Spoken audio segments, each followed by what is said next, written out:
அபிரகம் வணக்கம். அமெரிக்காவுக்கு வெனிசுலாவுக்கு இடையிலான நீண்டகால பிரச்சனை என்பது அடுத்த போராக மாறக்கூடிய ஒரு அபாயம் என்பது ஏற்பட்டிருக்கிறது. உலக அளவில் மற்றொரு பெரிய பதற்ற சூழலாக இது பார்க்கப்படுகிறது. ஏனென்றால் கரிபியன் கடல் என்பது அமெரிக்காவுக்கு வெனிசுலாவுக்கும் இடையில் இருக்கக்கூடிய கடல். இந்த கரிபியன் கடலில் அமெரிக்க போர்க்கப்பலை நிறுத்தியிருந்தார்கள். இந்த போர்க்கப்பல் மூலமாக கடந்த சில நாட்களுக்கு முன்பாக தாக்குதல் சம்பவம் என்பது நடைபெற்றது. அதில் 11 பேர் பலியானார்கள். இந்த சம்பவத்தை அடுத்து அமெரிக்காவின் போர் கப்பலை அச்சுறுத்தும் வகையில் வெனிசுலா 2 F-16 ரக போர் விமானங்களை பறக்க விட்டிருக்கிறார்கள். அதாவது வெனிசுலாவை பொறுத்தவரையில் 2 போர் விமானங்களை அமெரிக்காவின் போர் கப்பலை அச்சுறுத்தக்கூடிய வகையில், அவர்களை மிரட்டக்கூடிய வகையில் பறக்க விட்டிருக்கிறார்கள். இது அமெரிக்காவுக்கு மிகப்பெரிய உச்சகட்ட கோபத்தை ஏற்படுத்தியிருக்கிறது. அதனுடைய விளைவாக அமெரிக்க அதிபர் ட்ரம்ப் வெனிசுலாவினுடைய போர் விமானங்கள் சுட்டு வீழ்த்துங்கள் என்று அமெரிக்க பாதுகாப்பு துறைக்கு உத்தரவிட்டிருக்கிறார்.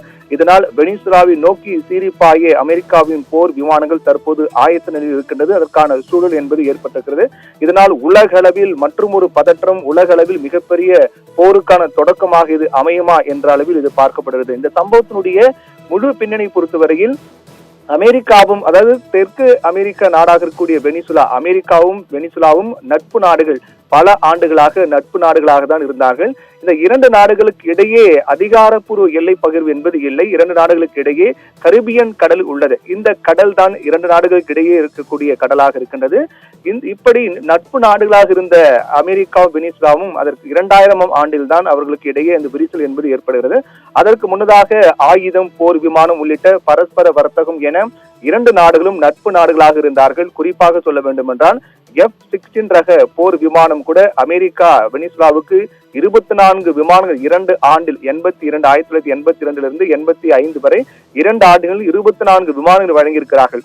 அப்படி அந்த அளவுக்கு மிகவும் நெருக்கமாக இருந்த நாடுகள் 2000ஆம் ஆண்டில்தான் பிரச்சனை என்பது ஏற்படுகிறது. அதாவது வெனிசுலாவின் அப்போதைய அதிபராக இருந்த ஹூகோ சாவேஸ் இவருடைய நடவடிக்கை என்பது அமெரிக்காவுக்கு எதிராக இருந்த காரணத்தால் தொடர்ச்சியாக அமெரிக்கா வெனிசுலாவுக்கு இடையேயான உறவு என்பது விரிசல் ஏற்படுகிறது. அப்போது தொடங்கிய அந்த பிரச்சனை என்பது தற்போது வரையிலும் வெனிசுலாவின் அதிபராக இருக்கக்கூடிய நிக்கோலஸ் மதுரோ வரையிலும் அந்த பிரச்சனை இன்று வரை நீண்டு கொண்டே செல்கின்றது. அதனுடைய முற்றும் விதமாக அந்த பிரச்சனை என்பது முற்றும் விதமாக அடுத்த கட்டத்துக்கு சென்றிருக்கிறது. ஏனென்றால் இந்த கரிபியன் கடல் வழியாக அமெரிக்காவுக்கு வெனிசுலா போதைப் பொருட்களை கடத்துவதாக தொடர்ந்து அமெரிக்கா குற்றம் சாட்டி வருகிறார்கள். இதை தடுப்பதற்காக தான் கரிபியன் கடலில் அமெரிக்கா போர் விமானத்தை நிறுத்தினார்கள். அந்த போர் விமானம் USS ஜேசன் தன்ஹம் என்ற போர் விமானத்தை அமெரிக்கா அந்த கரிபியன் கடலில் நிறுத்தியது. அது மட்டுமில்லாமல் தொடர்ச்சியாக வெனிசுலா அமெரிக்காவுக்கு போதைப் பொருட்களை அனுப்புகிறார்கள் என்று குற்றம் சாட்டி நிக்கோலஸ் மதுரோவை கைது செய்த உதவினால் அவர்களுக்கு ஒரு கணிசமான தொகை வழங்கப்படும் என்றெல்லாம் அமெரிக்க அதிபர் ட்ரம்ப் இதற்கு முன்பு அறிவித்திருந்தார். அந்த அளவுக்கு பிரச்சனை என்பது 2 நாடுகளுக்கு இடையே உள்ளது.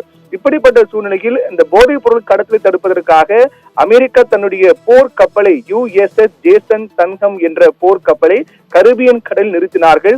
இந்த கப்பல் கடந்த சில நாட்களுக்கு முன்பாக போதைப் பொருள் கடத்துவதாக சில கப்பல் மீது தாக்குதல் நடத்தி அதில் 11 பேர் பலியானார்கள். இப்படிப்பட்ட ஒரு சூழ்நிலையில் இதற்கு பதிலடி கொடுக்கும் விதமாக வெனிசுலா என்ன செய்தது என்றால் உடனடியாக 2 F-16 ரக போர் விமானங்களை அனுப்பி அந்த கப்பலை, அமெரிக்காவுடைய போர்க்கப்பலை அச்சுறுத்தும் விதமாக, அந்த போர்க்கப்பலை குறிவைத்து தாக்கும் விதமாக மிரட்டி இருக்கிறார்கள். இந்த நிகழ்வு என்பது அமெரிக்காவுக்கு மிகப்பெரிய ஒரு கோபத்தை உண்டாக்கி இருக்கிறது.